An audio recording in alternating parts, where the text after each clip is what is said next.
Number 3 جو زیادہ اہم ہے اور جس میں ہماری طرف سے بڑی کوتاہی برتی جاتی ہے وہ یہ ہے کہ جمعہ کی نماز کے لیے مسجد میں جلدی آنا چاہیے. میرا یہاں آنا ہوتا ہے، گدھا بیگ والوں کو دیکھتا ہوں تو اس سلسلے میں بڑی کوتاہی یہاں معلوم ہوتی ہے.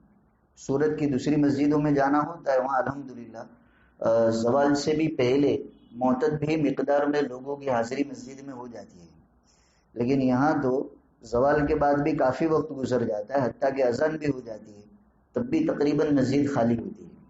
تو اس سلسلے میں زیادہ توجہ دینی ہے. یہ جمعہ کا دن ہے، نبی کریم صلی اللہ علیہ وسلم نے اس کی خاص فضیلت بیان کی اور اس کے لیے جن خصوصی اعمال کا اہتمام کرنے کا حکم دیا گیا اس میں سے ایک یہ ہے کہ آدمی جمعہ کی نماز کے لیے جلدی آئے. امام غزالی رحمۃ اللہ علیہ جن کی احیاء العلوم بہت مشہور ہے، انہوں نے لکھا ہے کہ بڑا سعید اور مبارک بندہ ہے وہ شخص جس کو جمعہ کے دن کی تیاری کی توفیق اگلے دن سے ہو گئی. یعنی جمعہ کا اہتمام اس کے دل پر، اس کی طبیعت پر اتنا ہے کہ وہ اس کی تیاری جمعرات سے کرتا ہے. بھئی کل کون سے کپڑے پہننے، جو اس سلسلے کی تیاریاں ہیں وہ اگلے دن سے کرتا ہے، تو وہ بڑا مبارک ہے، سعادت مند ہے. آگے لکھتے ہیں کہ بڑا منحوس ہے وہ بندہ جو جمعہ کے دن بھی پوچھتا ہے کہ آج کون سا دن ہے. یعنی اس کی غفلت کا یہ عالم ہے کہ اس کو پتہ ہی نہیں ہے کہ آج جمعہ کا دن ہے. تو جس کو یہی پتہ نہ ہو کہ آج جمعہ کا دن ہے وہ کیا تیاریاں کرے گا؟ تو اس کو منحوس لکھا ہے، نحوست والا ہے. آگے لکھتے ہیں کہ ہمارے اسلاف میں شروع میں جو پہلے کے مسلمان گزرے ہیں ان کے یہاں جمعہ کے دن کا اتنا اہتمام تھا. خود امام غزالی نے اپنے زمانے کا حال لکھا ہے کہ لوگ جمعہ کی نماز کے لیے کتنے تو وہ ہوتے تھے جو سحری کے وقت سے ہاتھ میں چراغ لے کر جمعہ کی نماز کے لیے نکل جاتے تھے.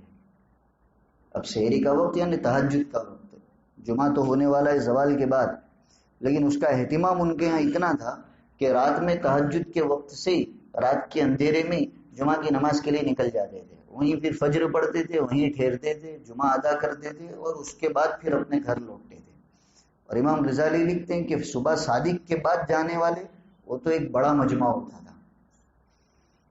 یعنی تہجد کے وقت نہیں، صبح صادق ہو گئی تو اس کے بعد جامع مسجد کی طرف چلنا اور جمعہ کے لیے وہاں جانا تو ایک بڑا مجمع ہوتا تھا. اب آپ اندازہ لگائیے کیا آج معیار کتنا بدل گیا، مسلمانوں کی قدریں کتنی بدل گئی.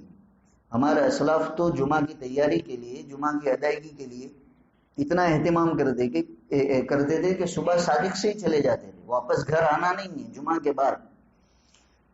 اب تو خیر کہا جائے گا تو لوگ کہنے والے کو بھی دیوانہ سمجھیں گے کہ یہ تو صبح سے آنے کی بات کرتے ہیں. اگر ہم سے اتنا جلدی نہ بھی ہو سکتا ہو تو کم سے کم یہ تو ہو سکتا ہے کہ زوال سے پہلے پہلے آ جائے یا زوال کے وقت یہاں پہنچ جائے. زوال بھی ہو جائے، اذان بھی ہو جائے اور اس کے باوجود مسجد خالی رہے، یہ تو مناسب نہیں ہے. بعض روایتوں میں آتا ہے کہ جو بندہ مسجد میں جلدی آنے کا اہتمام کرتا ہے، اگر کسی وجہ سے وہ جلدی نہیں آیا، بھئی کسی کی عادت ہے کہ وہ جمعہ کے دن جلدی آتا ہے، آج بھی اللہ کے ایسے بندے ہیں جو جمعہ کے دن اہتمام کرتے ہیں، زوال سے پہلے مسجد میں پہنچتے ہیں. تو جن لوگوں کی ایسی عادت ہوتی، اگر کسی وجہ سے کسی جمعہ کو دیر ہو گئی تو روایتوں میں آتا ہے کہ جو فرشتے اللہ تعالیٰ نے جمعہ کے دن کے لیے مقرر کیے ہیں وہ آپس میں چرچا کرتے ہیں کہ فلاں بندہ جو جلدی آنے کا عادی تھا آج کیوں نہیں آیا. آگے روایت میں کہ وہ پھر اللہ تعالیٰ سے دعا کرتے ہیں کہ اللہ وہ بندہ اگر بیمار ہے، بیماری کی وجہ سے جلدی نہیں آ سکا تو اس کو شفا عطا فرما. اگر وہ کسی پریشانی میں مبتلا ہے، اس پریشانی کی وجہ سے جلدی نہیں آ سکا تو اللہ تو اس کو عافیت عطا فرما. یہ فرشتے کی دعائیں مل رہی ہیں اس آدمی کو جو جلدی آنے کا عادی ہے لیکن کسی وجہ سے نہیں آ سکا. اور اگر وہ غفلت میں ہے، غفلت کی وجہ سے آج کی مرتبہ جلدی نہیں آ سکا تو اللہ تو اس کی غفلت کو دور فرما. یہ فرشتوں کی دعائیں ہیں اور یہ فرشتے اس طرح رہتے ہیں حتیٰ کہ جب زوال ہو گیا، جمعہ کا وقت ہو گیا تو پھر وہ اپنا جو رجسٹر لائے ہوتے وہ بند کرتے اور جمعہ کی نماز کے لیے اور خطبہ سننے کے لیے وہ خود بھی حاضری دے دیتے. تو جو لوگ زوال کے بعد آتے ہیں، علماء نے لکھا ہے وہ تو صرف نماز کا حق ادا کرنے کے لیے آتے ہیں، باقی جمعہ کی جو فضیلت ہے اس میں سے ان کو کچھ بھی حصہ نہیں ملتا. تو جو اعمال ہمیں جمعہ کے سلسلے میں بتائے گئے ہیں اس میں یہ بھی ایک اہم عمل ہے کہ ہم جمعہ کی نماز کے لیے جلدی آنے کا اہتمام کریں. بہت جلدی نہ ہو سکے تو کم سے کم اتنا تو کر ہی سکتے ہیں کہ زوال سے کچھ پہلے یا زوال کے وقت آ جائیں.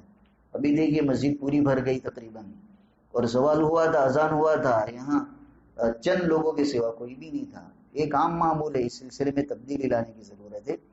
ویسے بھی ایک مسلمان کی غیرت کا تقاضا یہ ہے کہ جب دین اسلام میں اس دن کو خاص اہمیت دی گئی، اس کی خاص فضیلتیں بتائی گئی، تو اس کے لیے جتنا ہو سکے ہماری طرف سے اہتمام